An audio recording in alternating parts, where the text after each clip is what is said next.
So hello everybody at home. Welcome. Happy Thursday. As you notice, we did not get a late arrival, so no more complaints to you that we are always on the B-Day late arrivals. It's not true, but I will be honest saying that I was really thinking maybe we would get one today.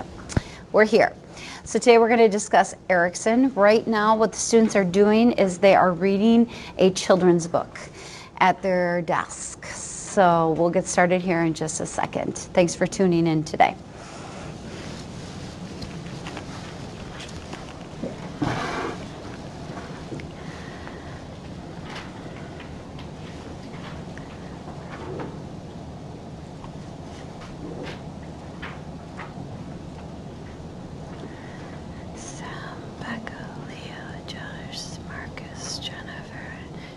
Was Jennifer here today? Did anybody see her? No. Okay. Thank you. Okay.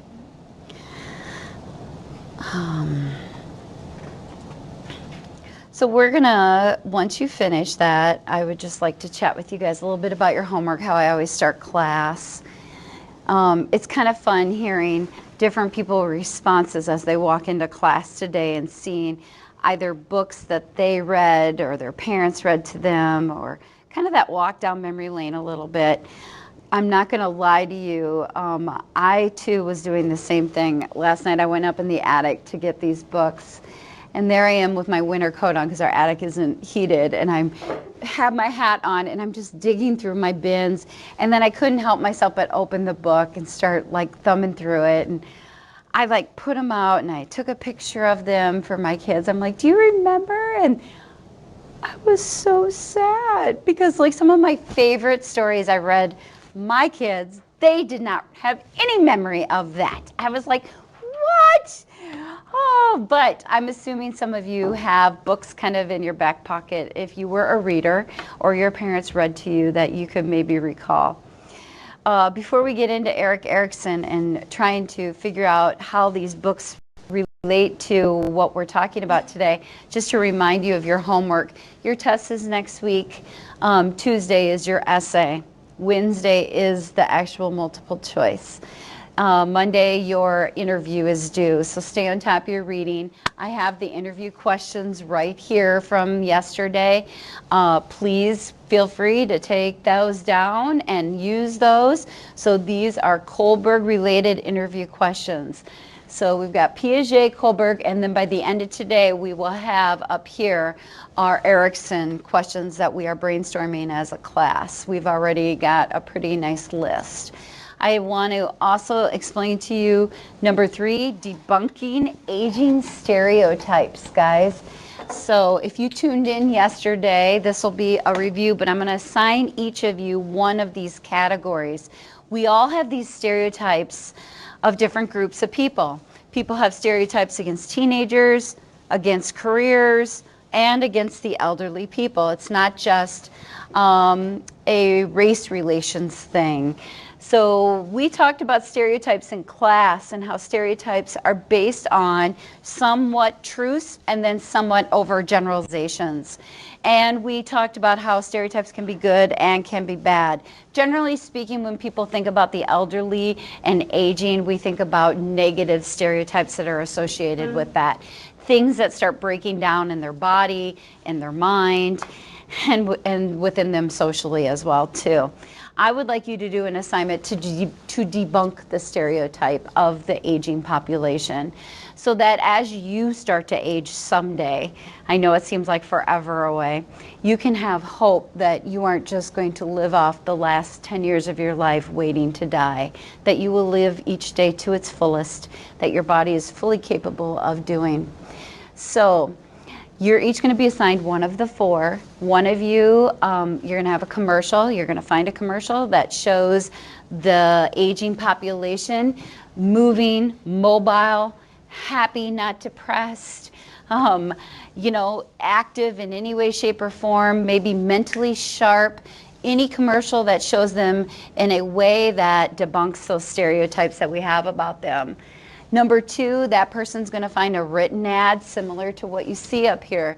That's a publication. The Guardian is a publication. And, just that picture in of itself, for some people, to be honest with you, causes them to squirm.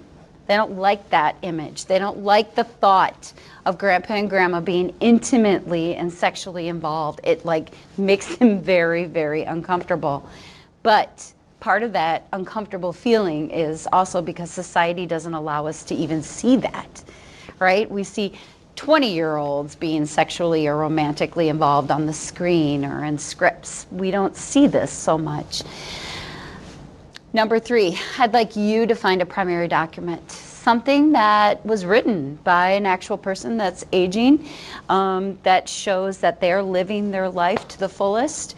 And then the 4th person, could you please give us a scientific discovery that would maybe help people, that will show how we can increase our memory, increase our mobility, increase our socialization.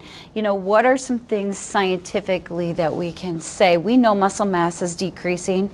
You can go your whole entire life, and every year as you start to age, your muscle mass will start to decrease.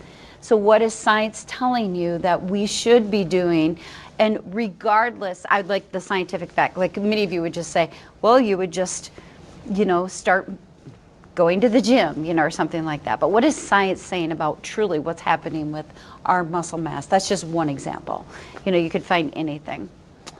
Okay, do you have any questions about what I'm like asking you to do? So the last sentence, it says, include the document in Canvas and then a short description of how they dispel this stereotype. It shouldn't take you too long. I'm going to use these in class tomorrow. Those of you who are at home, you should be having you should submit yours tonight so that we can use them in class. You guys will just tune in. All right, so starting with commercial. 1, 2, 3, 4. 1, 2, 3. Okay? That's it. So there's your homework. I'd also like you guys to turn to toward the end of your packet, if you don't mind. I just want to point out a couple things to you all in regards to the gold page about aging. And that's number 4, the adulthood handout that I have up here.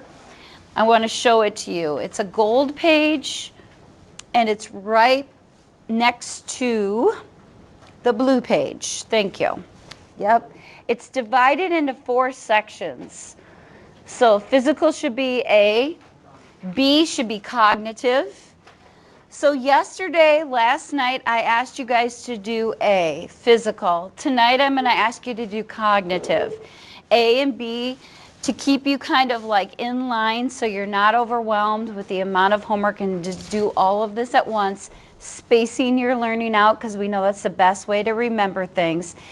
These are questions that are just guided reading questions, not graded, not collected, okay? And I put that on the video yesterday, so if you tuned in, you know I mentioned that. I just want to give you some guidance on how to hone in your reading for this particular section of the chapter. In the past, we spend, and which require a lot of time, on those 6 particular theorists. By the time we get to the end of the chapter, sometimes it gets a bit rushed, and I don't want you to think that you aren't going to be tested over any. Know those answers. Starting tomorrow, we'll go over B and C. A and B, and then in the weekend, I'll ask you to do the others. So you can do them on your own. You can answer them. And some of you who are really good readers, and that's not everybody in here that's a really good test taker, but some of you could just probably read and be like, okay, I got this, I understand. But some of you do need to look up that stuff, and there's nothing wrong with that. That doesn't make you a bad person at all. It just, you know, this is just kind of a guide. All right, that's it. All right, you can put those shut. Let's talk about Erik Erikson today. My goal is that you leave here today understanding the psychosocial stages of development a little bit better than when you came in here, and that you check for understanding for yourself to say, do I really know which of these stages are? I'm going to show you as a review, for those of you who read, and for those of you who didn't read and you're not up to date on Erikson, this will be the first time you're introduced to it. He has 8 different psychosocial stages, and Disney actually does a really good job of compartmentalizing each of these stages. So in a minute, when we are done with this, I'm going to have you guys use this knowledge to do a little task. So let's look at the first one. So this one is trust versus mistrust. I'm going to pause it just so we can read what they're actually stating.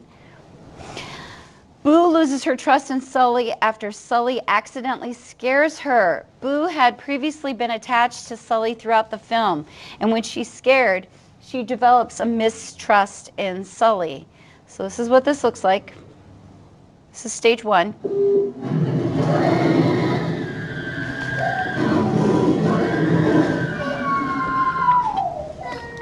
So that was her friend, if you've not seen this.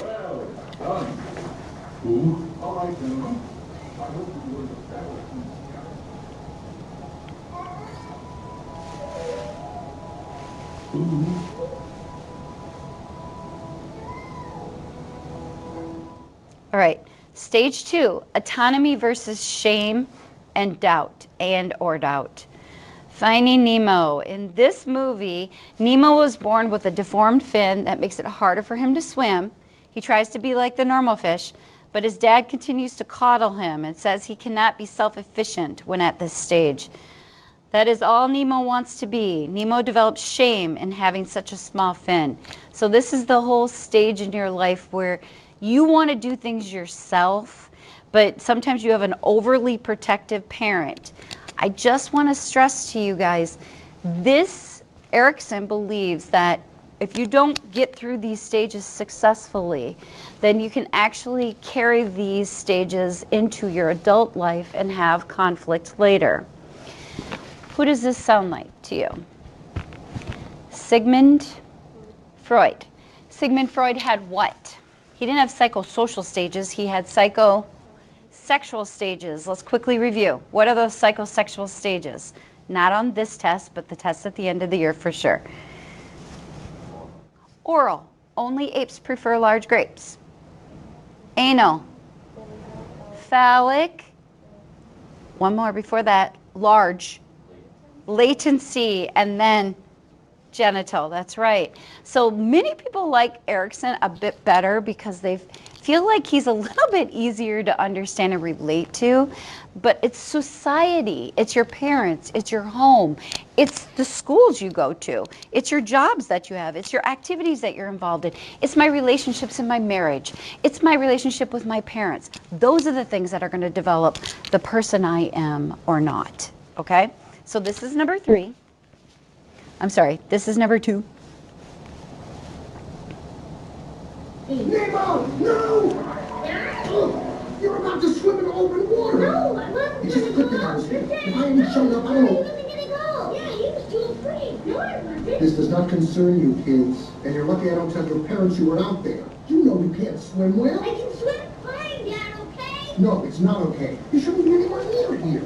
Okay, I was right. You know what? We'll start school in a year or 2. No, Dad, just because you're scared of you. Clearly you're not ready and you're not coming back until you are. You think you could do these things, but you just can't, Nemo. All right, so number 3, initiative versus guilt. In this movie, we see Riley's core memories. She's stored away a memory in which she scored her first hockey goal and how proud her parents were of her. They show a passion in her activities and encourage, which translates into Riley's love for hockey. But the really important ones are over here. I don't want to get too technical, but these are called core memories. Each one came from a super important time in Riley's life. Like when she first scored a goal. It was so amazing.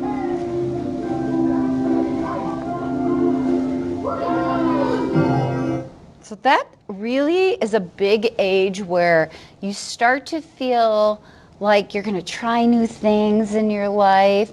A lot of parents sometimes, to be honest with you, go overboard and they put their kid in 30 activities at this age, and then the kid feels overwhelmed and overscheduled. So there's a balance, you know. You want your kid to try new things, but it's so different now when you guys were young than it was when your grandparents. The amount of activities that you can literally put your kid in is just about every day of the week. They could go to school and then have a different activity every single night. At your age, that's one thing, but when you're 6, 7, and 8, you know, there is that sense of where do I just get to use my imagination and play? Everything is so formalized now, and so we have to have that balance. Industry versus inferiority is stage 4. And in this piece, we see Dash, who is not allowed to compete in school sports because he's got that inhuman speed. At the end, he is finally allowed to compete. He finally receives recognition from his family, and he demonstrates industry. What does industry mean with Erikson? He meant hardworking, like a hard worker, and how important that is. All right, so let's see Dash. Track meet.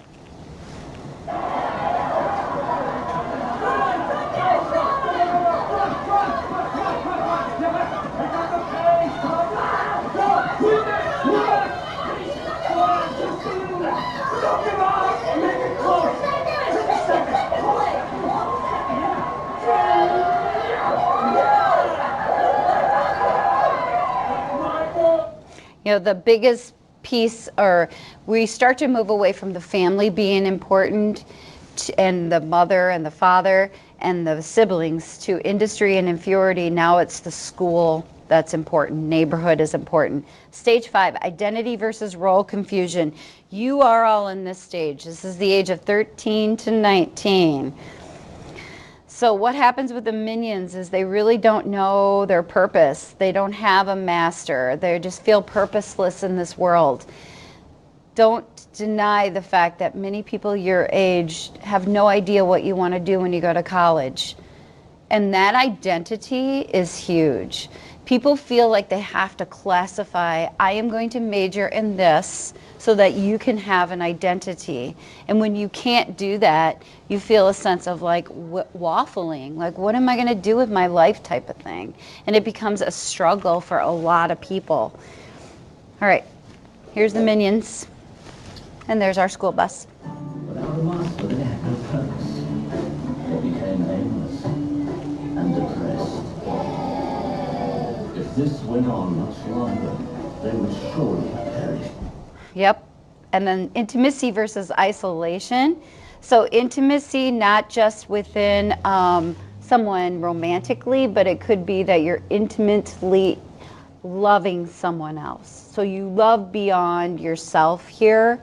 So like you might have an intimate love for your brother that you never had before, and it's not romantic, it's just you love them deeper than you ever experienced before. You know, you get to that point in your life where it's that true deep love. So in Frozen, we see Anna save her sister Elsa from being killed. During stage 6, we develop that intimacy because the two share a strong sister bond. Anna makes a self-sacrifice to protect Miss Elsa.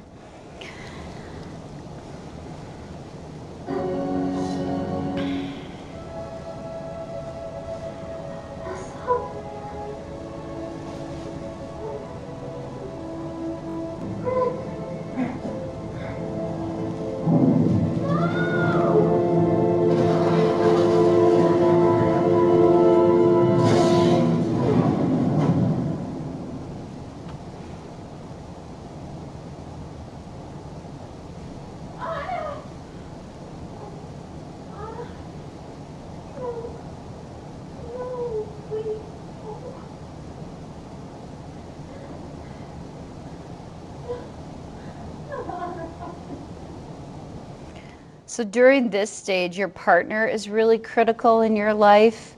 It also can lead to that isolation feeling and lonely feeling if you can't find that. It's not that you might not be able to find it, but you might struggle with being reciprocal in the love. It's really easy to find somebody to have a one-night stand with in this world. And anybody in the world can do it on a regular basis pretty much. But that's not what Erikson is talking about in this stage. He's talking about being able to give of yourself and being reciprocal to that love as well. Stage 7 is generativity versus stagnation, so we're getting older now. In this particular clip, at the end of Toy Story 3, Andy gives away his beloved toys to Bonnie. It hurts him to do so, but the reason why he does it is because he knows it's going to bring joy to Bonnie, and he knows that he has done a good thing. Demonstrating the term called generativity. Generativity means you think past yourself and you think of other people. Okay?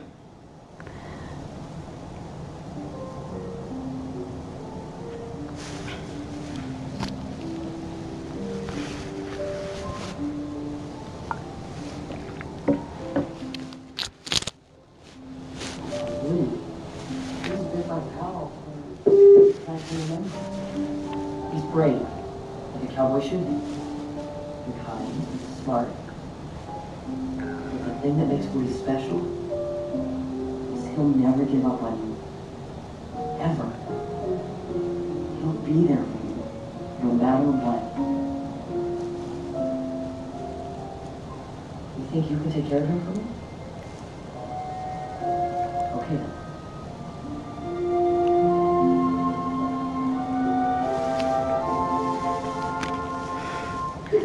And then our very last one, integrity versus despair. So when we look at these scenes from Up, we see Carl try to surprise Ellie with a trip to Paradise Falls, but Ellie becomes ill and dies before the trip, leaving Carl in despair and regret since he could not finish Ellie's dream trip. It's a pretty sad scene, actually.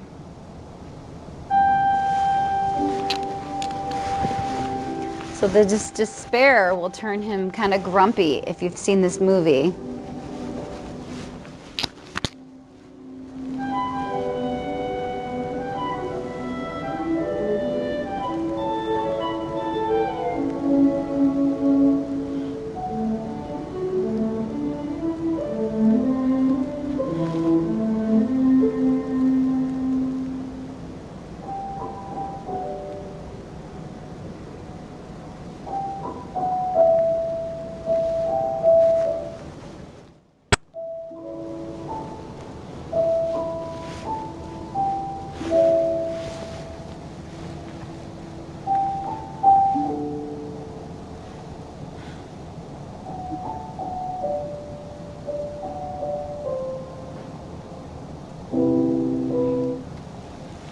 So I'm hoping that was more of a review for you about those stages. And what I would like us to do now is a couple things. You're gonna clean your desks off because you have a lot of books. You can just set your stuff on an open desk if there's one nearby or somewhere near you. And if you were at home, you actually have access to that review. I put it on a link on Canvas as well. So all the stuff, probably even the books, the children's books, can go over. You're gonna grab the green, the orange, the yellow, and the pink stack, not the meme. Yours is over here on this open desk. Go ahead and grab those. You're gonna need to establish an area where you're going to lay the cards out like this. So you all probably need to be facing the same direction, whether you're standing or sitting, you know, just so that you actually have some, not the memes yet, we're gonna just do the 4 colors first. So you're gonna start with what is the actual stage. So the stage will be the basic conflict. So yellow will go across the top. Then after yellow, I want you to, so put it in the chronological order that the yellow begins. Then you're going to put the stage. So yellow, pink, green, orange. That will be the order that you will actually do this in. Okay, so every conflict has a green, has a pink, and an orange. Where does everything go? Go ahead and give yourself some time to figure that out. Use your own brain power.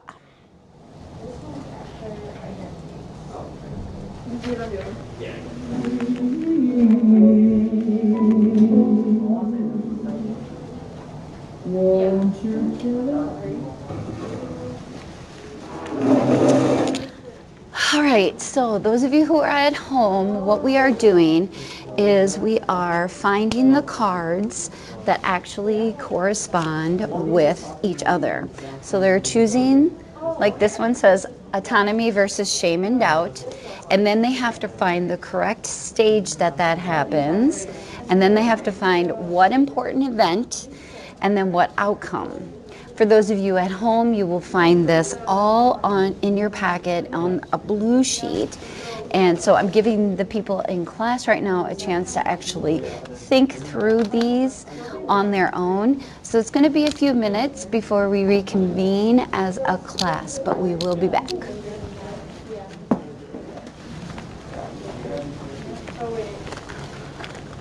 So which one comes first? Which one comes second? Which one comes third?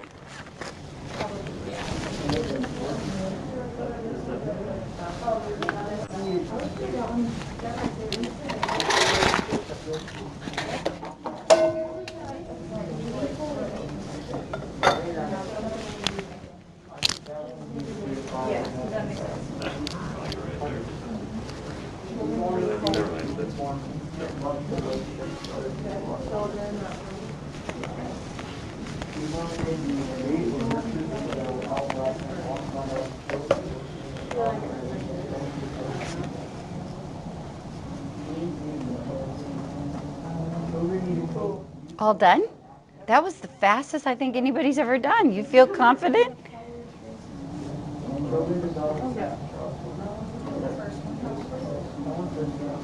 Oh my God, guys.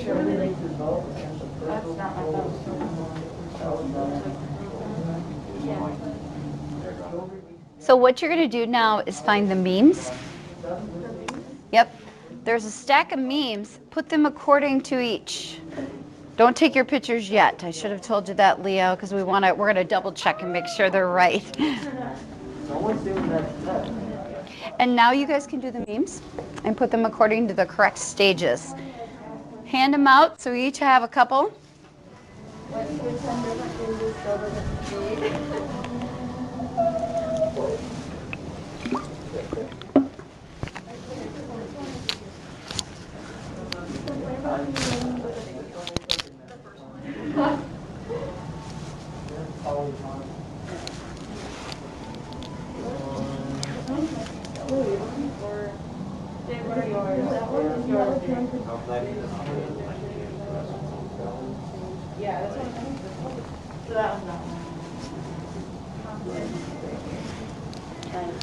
Perfect. Now get out your packets and double check your answers.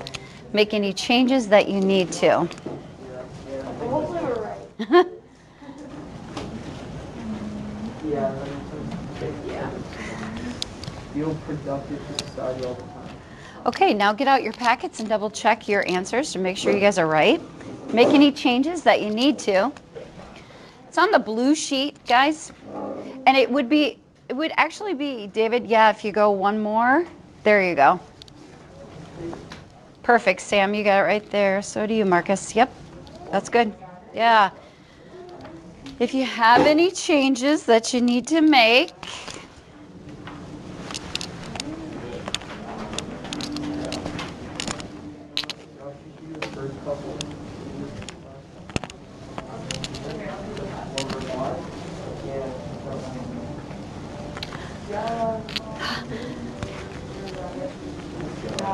you got all of them 100%. Nice. Many times we're seeing a couple different confusions. We're going to go over them. We'll go over the correct memes. You have them, Grace, on that paper, so you don't even need to take the picture. Unless you want to, I guess. You certainly can. How did you guys fare over here? Good? Nice. You're good? All right, so the memes, just to double check your memes, which most people are not having any problems with that. Trust, mistrust. If I don't get taken care of well enough, how can I trust people? Autonomy versus shame and doubt. Mom does everything for me. Initiative versus guilt. So you're telling me I can ask questions without feeling guilty. 4, industry versus inferiority. How can I be competent when I can't even dress well? Are we okay so far? 5, identity role confusion. 5, what is that one? Here we are. Went through 10 different phases, still doesn't know who he wants to be. 6, intimacy versus isolation. You complain about being lonely, but you're also afraid of commitment. Generativity versus stagnation. 1 does not simply feel productive to society. And integrity versus despair. I don't always feel like my life has been incomplete, but when I do, I become super depressed. Are you feeling like you have a little bit more of a grasp of this stuff? All right, I would like to check for understanding before we do. Can you take the yellows, the pinks, the greens, the orange, and put them in a pile, but mix them up so they're not all chronologically in the same order?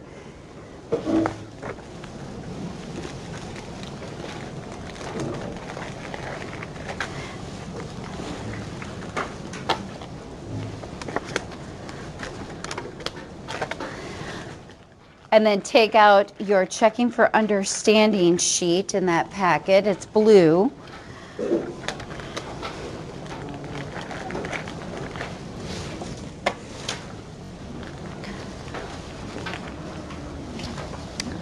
Yes, that's the page, Leah, right there.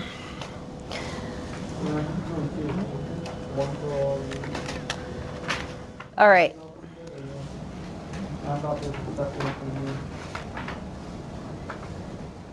Okay, so what I want you guys to do is you guys are going to start at the bottom and work your way to the top. You're going to do them all, but I just want you guys to start at the top and work your way to the bottom. Team, as a team, and you guys as a team, come up with the particular stages. So you're going to say integrity versus despair, generativity versus stagnation. What stage are they in? Right there, Sam, you got that page right there. It's on your left-hand side. Go ahead and work it out, and I'll tell you the answers. You guys are starting at the top, working your way down. Use the notes you have there. Use any of those charts that are available to help you and assist you.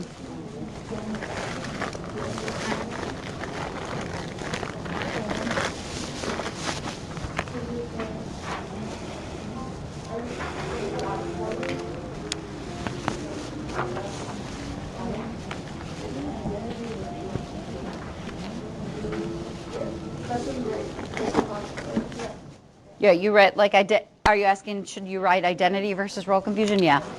Okay, so those of you at home, we're doing this page, and in just a minute, so if you'd like to do that at home while we are, then we will go over the correct answers.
All done, Sam?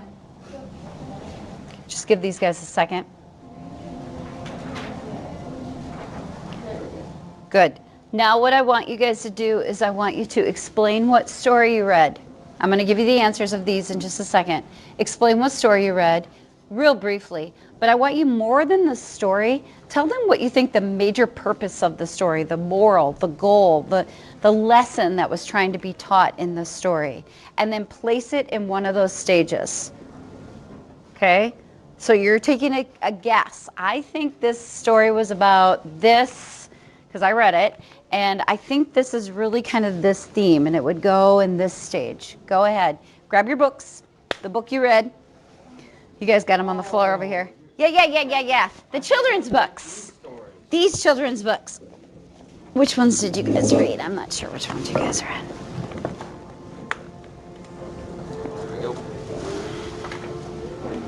So somebody start us off. Just in your group. Yep, you're good.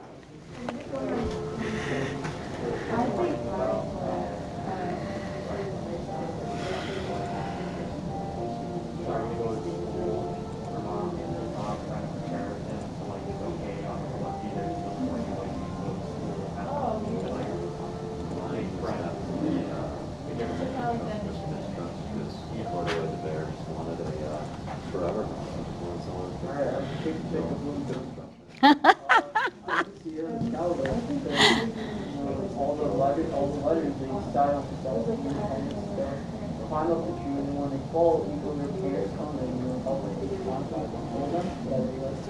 Yeah, they say, you know, we want to climb the tree again. You know, go there with the parents.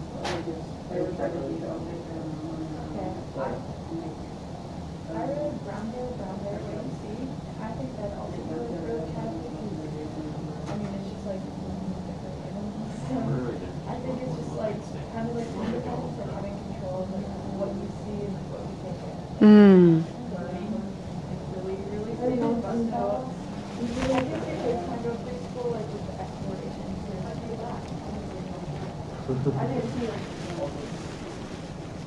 You guys feel like you've answered. I don't have answers for you as far as the children's books.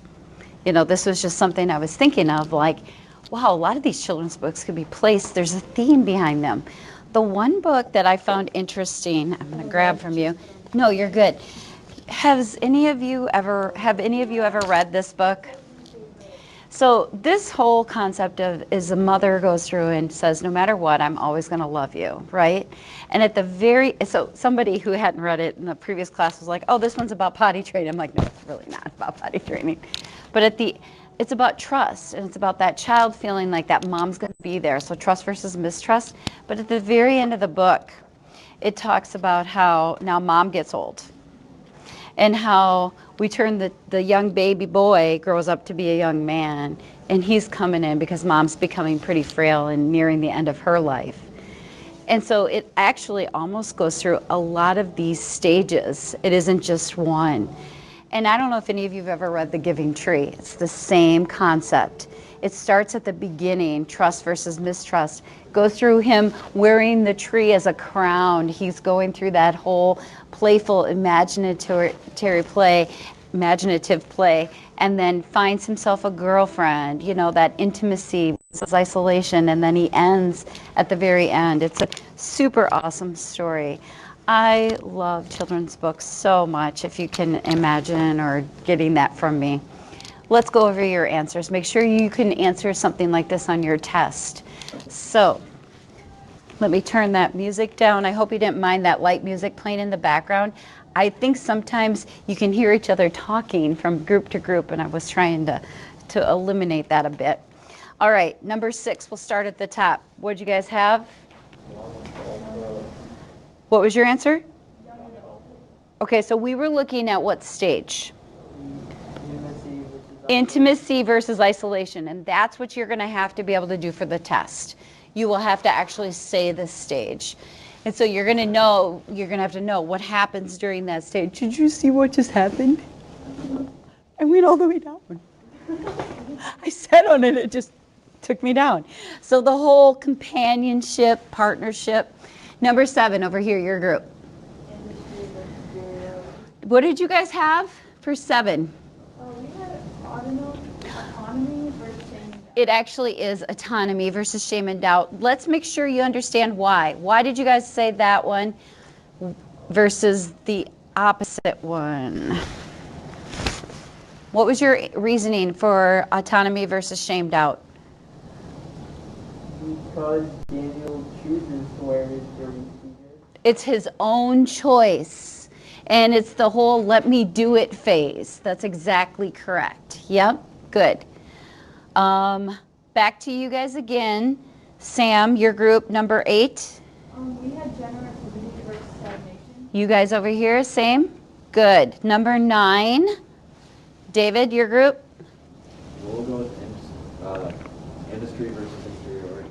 And what did you have over there, Sam? We had autonomy versus shame and doubt. Neither one of those are correct. Let's take a look at it.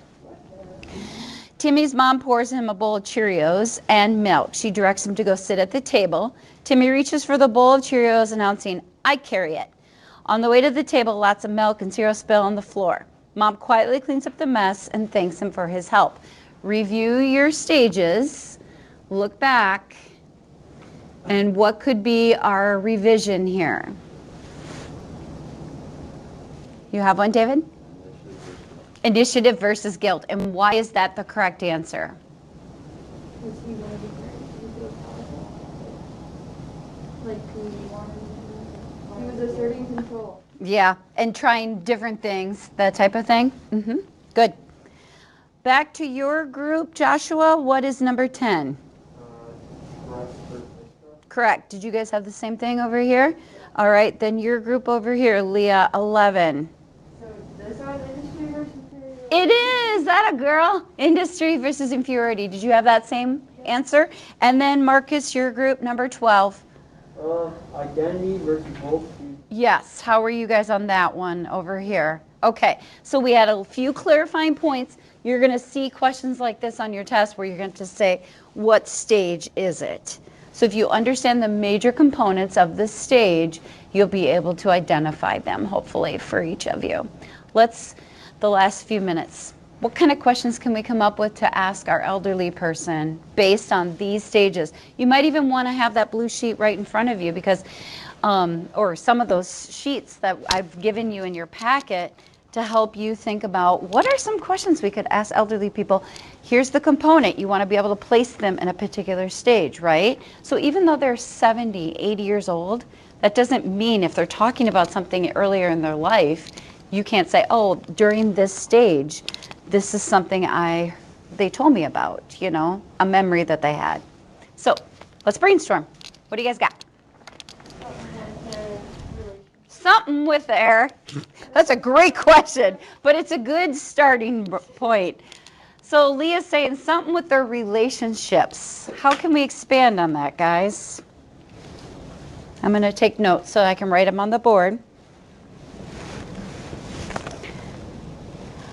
Somebody in a previous class wrote which relationships were the most impactful or the most important in your life that you had?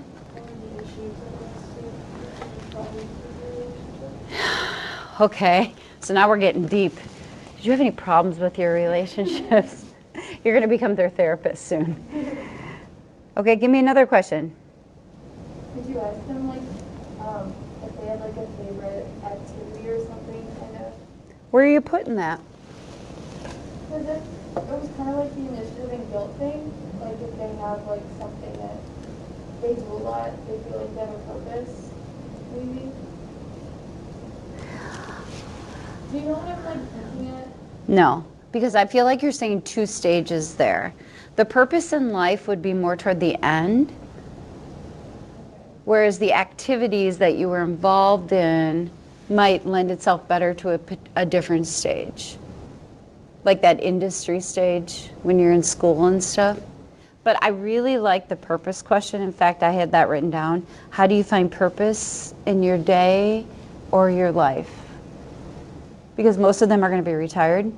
Most of them have family that are either moved out of the house or away, like out of the city. They don't even live by them. So how do you find purpose in your day? And that's very interesting because that could lend itself to, which somebody else said in another class, do you ever feel isolated or lonely? Which could be really sad. I know, but if you think about their end of life, yeah. What did you do, like, something, like a memory that you have with, like, sports or something, like the Disney thing, like the hockey? Yeah, like, Is that, like, you remember that one that made you want to keep doing the sport? yeah, and maybe they don't even want to keep doing it, but what were you involved in as a high school student? What activities were you involved in? How did you get involved in them? Like, yeah, like did your parents encourage you to be involved in them?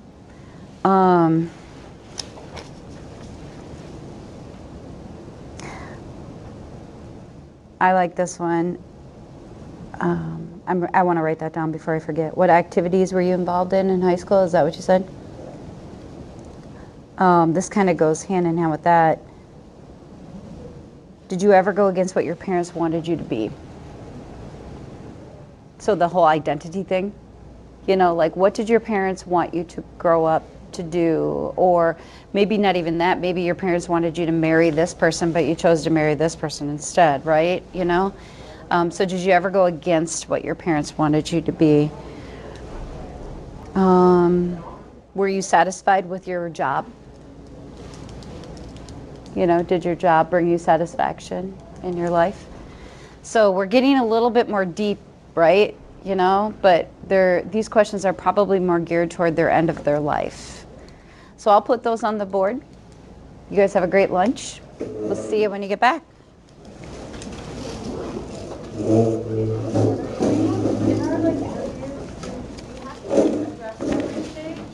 No. Sam had a great question. She's like, do I have to address every stage with every one of these people? Absolutely not. But what you need to do is have multiple questions. So even just 2 or 3 questions. Most of them kind of lend themselves to a nice follow-up one, right? But you don't have to hit 8 stages of Erikson, 3 stages of Kohlberg, and then Piaget, all his 4 stages. You just need to connect it to the proper stage. If you're going to say, I'm connecting this to the intimacy versus isolation stage, this is why. Okay. Reference 2 stages? Yes, but as long as you have multiple. Yes, exactly. Because your 2-page paper would turn into probably a 10-page document. Yeah. So 2 to 3 questions per paragraph is probably good enough to ease into it. Yeah, that's very good. Longer than 2 pages? Goodbye, everybody. We'll see you tomorrow.